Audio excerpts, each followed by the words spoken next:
Hi everyone, welcome to the preview for day 4 of Cheltenham. This should have been up last night. I actually was about to make it and I fell asleep. I've been just sitting trying to find horses to back, working out form, and just fell asleep for 9 hours. Hopefully that's put me in better form today. Yeah, we're behind the 8 ball again. I can't believe that I can't get ahead early in the meeting. It's always chasing, always seems to be chasing, and I hate that. And I don't think I can do bets next year.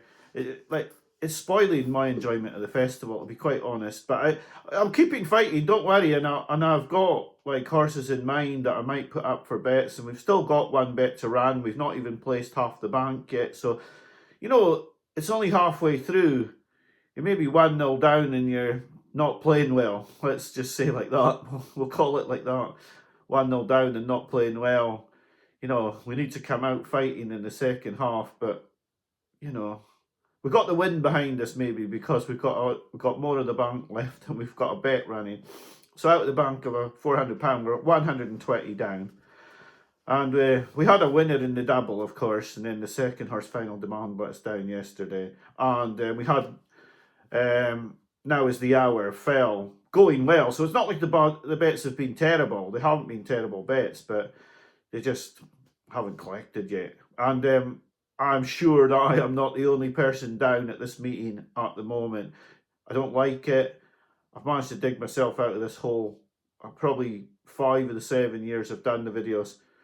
Yeah, but it won't be easy, and I wouldn't be going backing the bets without really fancying them when I put them up, because I will just be trying to take myself out of trouble, and there's not value. Do not look for value in this meeting at the moment. There's none, especially if you're playing at the top part of the market. There's no value in any horse that's near the favourites. But I have to look at what's going to win. I can't win by, if I think that a favourite's going to win, I'm going to have to put it up. Now, if I think it should be 5-1 and it's only 4-1, I'm still going to have to back it because I think it's going to win. And that's not my natural way of betting. But it's going to have to be the way it's going to be for the next couple of days. So I'll get on with the preview for day 4. And it is a tough day's racing. But there are horses there to back. I'll be looking at this day from now until tomorrow morning, trying to find bets for the day. I hope that I won't be too far off what I put on the preview, but like yesterday, I said I fancied Bambino Fever in the preview for day 2, and about 5 o'clock I just started getting really confident Bambino Fever would win. But that's no use. I can't go and put a video up at 5:10 and say I'm having 50 quid or 60 quid on Bambino Fever, and then people look and see the video was posted at 5:10 and the race was at 5:20. But sometimes I just strike on one and say, oh, I think that's going to win. And it might not be the one I put up in the preview. I might just click and say, something comes to me and I say, oh, I fancy that. So I'll give you my thoughts. It's Thursday morning, it's 9:30. I'm giving you my thoughts for Friday. If these aren't horses I back on Friday, then I am very sorry, but I'll give you my thoughts as I see them now. So in the Triumph, I want to be against East India Dock. For some reason, I don't fancy it, and I can't have it. I think the race is between Hello Neighbour, who's got form in Ireland, and Lulamba, who people would say is all potential in the UK, whereas East India Dock is the one with proven form in the UK. I just have never taken to the horse. It may be a race that I just walk away from, to be quite honest. I may just walk away from this race completely and not have a bet. But I do feel that if I was, pushed, I would say Lolamba on potential. He's not got the form in the book to win this race. He's a very short price. But I think he's got by far the most potential. I think he's a very, very good horse. I think he's going to be the best of these going forward. I would worry about Hello Neighbour. Cromwell's a good trainer. This horse doesn't do anything once it hits the front. This is going to have to be delivered real late. They can't stick this in front 2 hurdles from home because he's going to get attacked. He only just does enough. He doesn't want to win by 4 or 6 lengths. He's going to just, if he wins, he's going to win by a length, 2 lengths at the absolute max. But he seems to like horses being close to him, so he's not going to win by far. He's a good price at 6 to 1, in my opinion. Lalamba at 5 to 2 isn't a good price. I wouldn't touch East India Dock at the price that he is. If the ground was softer, I liked one of the outsiders, who everyone will laugh at, but I honestly felt like he finished like a rocket last time with Willie DeHool. And he's still in here, and I have had a few quid on him when he went out after his initial defeat to Naturally Nimble. I did have a few quid on him at big prices, 33s and so, and he'll be that price on the day, and it could be that he's got no chance. I'll be honest, I can't remember who's on him, and I hope it's not Patrick Mullins, because if it is, then I won't even be going near him. I don't like Patrick Mullins at all on hurdlers in this type of race. He's an amateur jockey, and although he works in the biggest yard and he's Willie's son, he's not for me in these types of races. So I would be going for sure Hello Neighbour or Lulamba in the Triumph Hurdle. The County Hurdle, 2 o'clock. Five horses have got a great chance here. Absurd was the rabbit out the hat last year.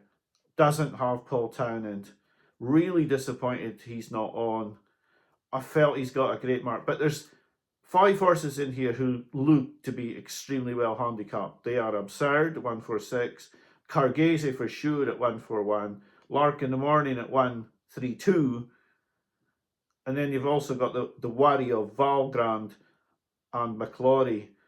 It's a race where I'm not sure I see a lot of value. There's no value in the prices of any of those horses. You had to be on them long ago or not at all. If there was a big drift on one, I may see it as a value bet and something that could win. Like if Lark in the Morning went to 8 to 1, I'd think, right, I'll give it a go. If Cargese went to 5s, 11 to 2, but these are mystical prices. I don't think you'll get them, but it could be. I think for me, out of the 5, I think the 3 that I'd be concentrating on would be Absurd, Cargese, and Lark in the Morning. And if there was a big drift on one of those, I'd possibly play. It's really difficult. I did say I would put a selection up for each race. I think if someone pushed me, really pushed me, I think I would go with Cargese. But like I say, it's between, for me, I can't see anything outside that 5 winning the County Hurdle. They're so well handicapped. But which of them's going to win is extremely difficult to predict. It really is. McClory looks like he's got loads left in the tank. Lark in the Morning looked a non-jigger last time out. I said that a few times on Cheltenham chat. Absurd, I thought, has been lucky to get an £8 draw. I still think he could be mid 150s to 160 horse, but he hasn't had a run this season. But Cargese's form, and the form last season when she was second in the Triumph, and it was a faster run race than Absurd's County Hurdle win. Her mark of 141, and Townend has picked her as well. So yeah, it is a really tough race, but I think if you had to get the winner, it would be, for me, the selection would just be Cargese. The Mayor's Chase, I'd like to see the ground before I would be looking at this race in any more detail. It's a poor race. It looks like Dino Blue will get her ground. She's still a non-stayer for me, but on better ground, she might just get away with it. But she's not a price where I'd want to play. I think I would be looking at possibly Bride's Hill. I do like Bride's Hill, but she was beaten last time out. The winner of that race has defected from here, Telepathique. I'd be looking at the prices tonight. If Bride's Hill was a decent price, I may think about backing her. I'm not sure at the moment. I think she'd just about be my selection in the race.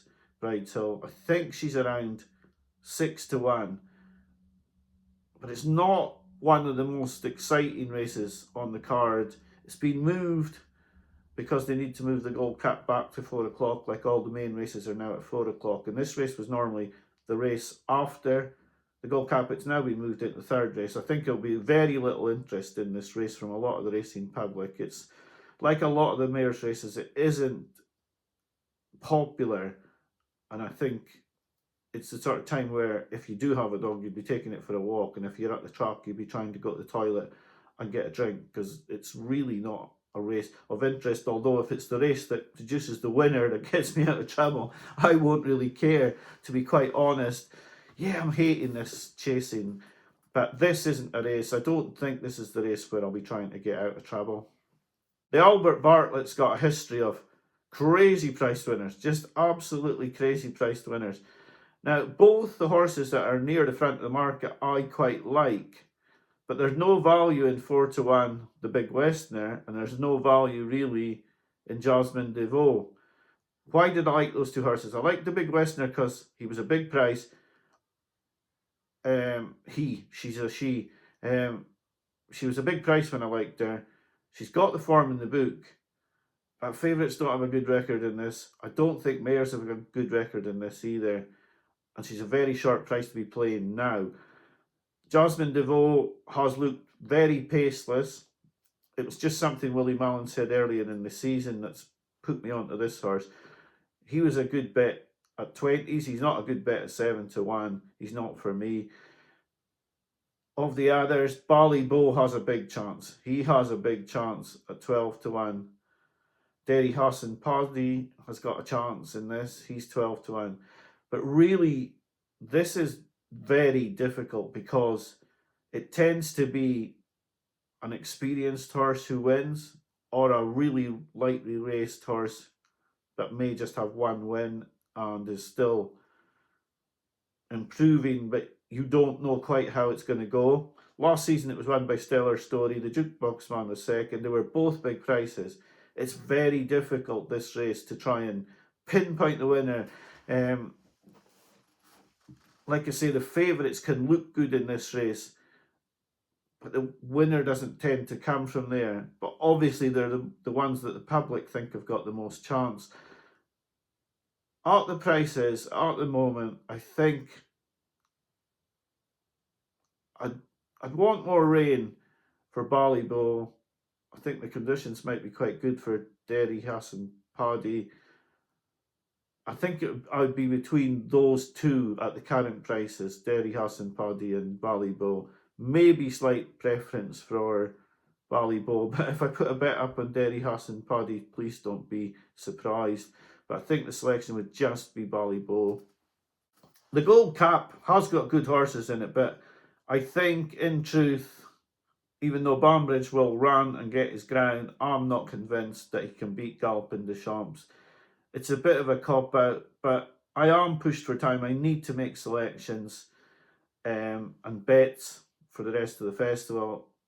I don't see a bet in here because I think the favourite will win. Now, we've had shocks all week, and you could look and you could sit down and think, right, where's the shock coming from?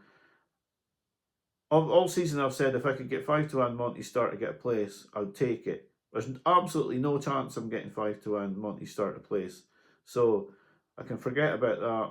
I know the way you're thinking's got a small chance. Banbridge will have a small chance. Corbett's Cross will have a small chance. But the problem is that the reigning Gold Cup winner has got a massive chance. He's 8-15. He's hard to oppose. If I really did like going against him, I would go and say, right, let's go in on this. Perhaps Monty Star without the favourite. I haven't checked that market yet. I maybe would think about that. Although he hasn't shown much this season, he will be peaked for this race. So I will see if that market's available yet. And if it is, I would have a look at Monty Star without the favourite. I think the selection for the race, there's absolutely no question that the selection for the race is a third Gold Cup win for Galopin Des Champs. The Hunter Chase, Angel's Dawn is the correct favourite. She's not going to get her ground. She's going to have to win on ground she should act on, but she probably prefer a lot softer. She's got a good chance. Will It Go Ahead has got his ground. He's looked good this season, but this is a different ball game from the normal hunter chase he's running in. There's going to be a lot of things going on. It's just after the Gold Cap. There's a massive crowd. He's used to running in point-to-point fields where the crowds would be very small. It's going to be a very different atmosphere for him. If he copes with that, he's got a very good chance. Rye Hill is similar. Rye Hill is probably the most talented horse for me in this race, but he's got a tendency to belt a fence just when it's not needed. He could come there tanking 3 out, belt a fence, knock himself 6 lengths back, and be running on again at the finish, and maybe just lose by 2 lengths, and you'll know that that error cost him. He's got that error in him. Most of the time, he's a really good jumper. I'd like him, but you do have that worry that if he belts the fence, he could lose his race there and then. Last time out at Nace, he won pulling a cart, but he still nearly threw the jockey off at the third last. He was very lucky to stay on, and then he's just powered away after he's made the error. So that's the sort of horse he is. I think he's got a chance. I think the right outsider that's got a chance is Rocky's Hawa. I'm concerned about the jockey for him. So, yeah, at the moment, I would have to say, it's hard to say. Will It Go Ahead has got a good chance for sure. That's been bought by Bective Stud, Noel Moran. He's definitely got a very good chance. I think I'd stick my neck out and go for Rye Hill and hope he doesn't make the error. If he doesn't make the error, I think he's got an absolutely massive chance. I think he's got a massive chance, and he's a decent price as well. I think if Rye Hill can cut the error out, if he goes round here blemish free, I think he's the one that could win this race. So selection, Rye Hill in the Hunter Chase.